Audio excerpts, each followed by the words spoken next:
السلام علیکم ورحمۃ اللہ وبرکاتہ۔ دوستو، کرکٹ کے حوالے سے بات کرنی تھی کہ آج کل محلوں میں یا جہاں بھی کرکٹ گراؤنڈوں میں، اکثر دیہاتوں میں، کئی علاقوں میں یہ کرکٹ گیم کھیلا جا رہا ہے، اور اس کے اندر جو معاملہ کیا جاتا ہے کرکٹ کے اندر، جو ورلڈ کپ اور یہ چیزیں جن پیسوں سے لائی جاتی ہیں، انتظامات جن پیسوں سے ہوتے ہیں، آیا ہمیں دیکھنا چاہیے کہ وہ پیسے ہمارے لیے جائز ہیں یا نہیں ہیں جائز؟ وہ ورلڈ کپ لینا ہمارے لیے جائز ہے یا نہیں جائز؟ اور اگر جائز نہیں ہے تو اس کی جائز صورت کون سی ہے، تاکہ ہم ناجائز کو چھوڑ کر جائز صورت کو اختیار کریں۔ تو دوستو، ہمارے یہاں یہ اکثر ترتیب چلتی ہے، بلکہ جہاں بھی تقریباً کرکٹ کھیلا جاتا ہے یہی ترتیب چلتی ہے، اللہ کرے کہ کہیں پر اچھی بھی یعنی جائز صورت بھی استعمال ہوتی ہو۔ تو وہ ناجائز صورت کیا ہے کہ کچھ ٹیمیں مل کر پیسے جمع کرتی ہیں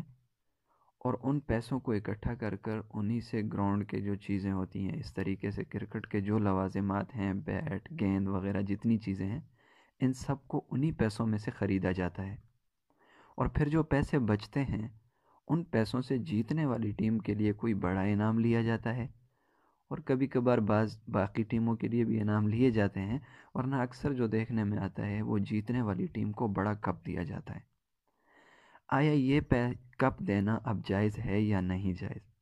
تو میرے دوستو، یہ جو واضح صورتیں چل رہی ہیں ان کے اندر یہ کپ دینا دوسرے کے لیے جائز نہیں ہے، کیونکہ جوئے اور قمار کی صورت بن رہی ہے، لہٰذا اس میں یوں کپ لینے والے کے لیے لینا بھی جائز نہیں ہے، اور کھیلنے والوں کے لیے کھیلنا بھی جائز نہیں ہے، حتیٰ کہ دیکھنے والوں کے لیے بھی مناسب نہیں ہے کہ وہ ایسی جگہ پر کرکٹ دیکھیں۔ اور دیکھنے والوں کے لیے تو ہر اس جگہ پر مناسب نہیں ہے کہ جہاں پر شریعت کے قوانین کی خلاف ورزی ہوتی ہو، عورتیں انتہائی زیادہ ہوں، عورتوں کا ہجوم ہو، تو ایسی جگہ دیکھنے سے بالکل پرہیز کیا جائے، بالکل نہ دیکھا جائے۔ باقی رہا کرکٹ کی جائز صورت، یہ جو ٹورنامنٹ وغیرہ کھیلے جاتے ہیں ان کی جائز صورت کون سی ہے؟ تو جوازی صورت یہ ہے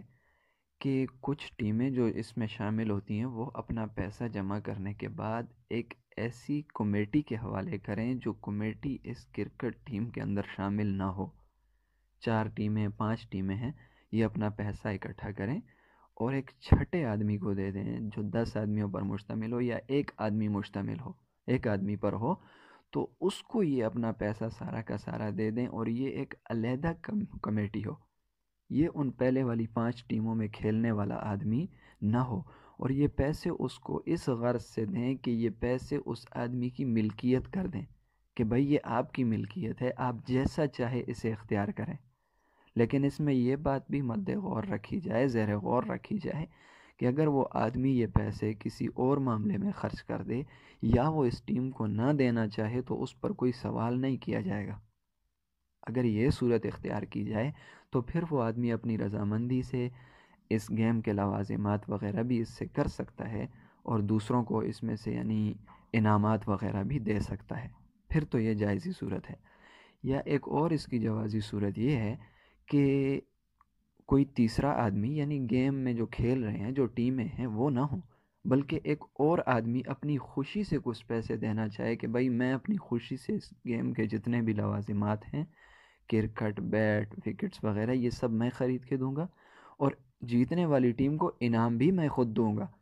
تو یہ صورت جائز ہے،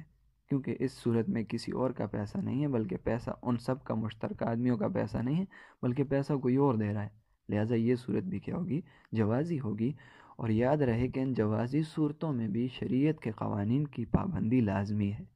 یہ نہ ہو کہ کسی کا حق مارا جا رہا ہو اس کھیلنے سے، کسی کو نقصان پہنچ رہا ہو، ساتھ میں مسجد اور ہم واویلا کر رہے ہوں، ڈھول دھماکہ وغیرہ یہ بھی نہ ہو، اس کی بھی شریعت اجازت نہیں دیتی، اور جو شریعت کے احکامات ہیں، عبادات ہیں، ان پر بھی اس کرکٹ میچ کھیلنے کی وجہ سے آنچ نہ آتی ہو،